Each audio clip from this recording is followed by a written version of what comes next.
J'étais vraiment impatient de voir le nouveau film Napoléon du réalisateur à succès Ridley Scott avec un budget pharaonesque de 200 millions de dollars.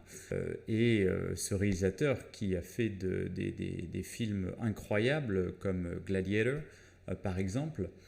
Et au final, le résultat est totalement décevant, réellement. C'est un véritable mystère pour moi parce que je m'attendais à quelque chose de forcément épique au niveau du nombre de figurants, des batailles, etc. Et ce n'est pas du tout le cas. Je me suis vraiment ennuyé pendant 2 heures et demie. Ce qui est pour moi absolument incroyable étant donné la dimension du personnage que l'on traite ici.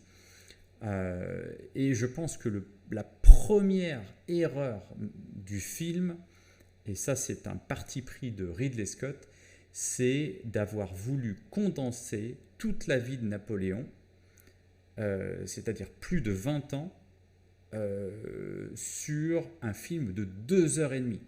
Parce que ce n'est pas seulement Napoléon ici, c'est la situation de toute l'Europe, c'est l'histoire de France, c'est la situation géopolitique avec tous les grands pays européens, que ce soit évidemment l'Angleterre, mais aussi la Prusse, l'Autriche, l'Espagne, la Russie, l'Égypte, les Turcs.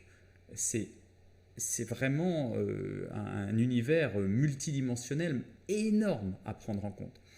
Et donc, il a été obligé de faire des choix scénaristiques qui compliquent forcément les choses parce qu'on obtient une série de séquences sans cohérence, incompréhensibles pour ceux qui ne sont pas familiers avec l'histoire de France, et on ne comprend pas bien ce qui se passe. Vraiment, pour quelqu'un qui aime beaucoup l'histoire de France, on passe d'une chose à l'autre en quelques minutes sans vraiment comprendre ce qui se passe. Je vais vous donner un exemple. Par exemple, la déroute de l'armée napoléonienne en Russie.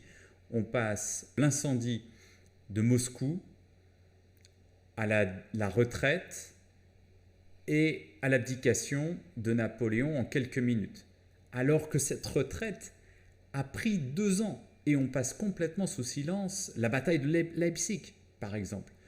Donc, c'est assez incompréhensible et ça, je pense que c'est les premiers gros faux pas de Ridley Scott, parmi d'autres.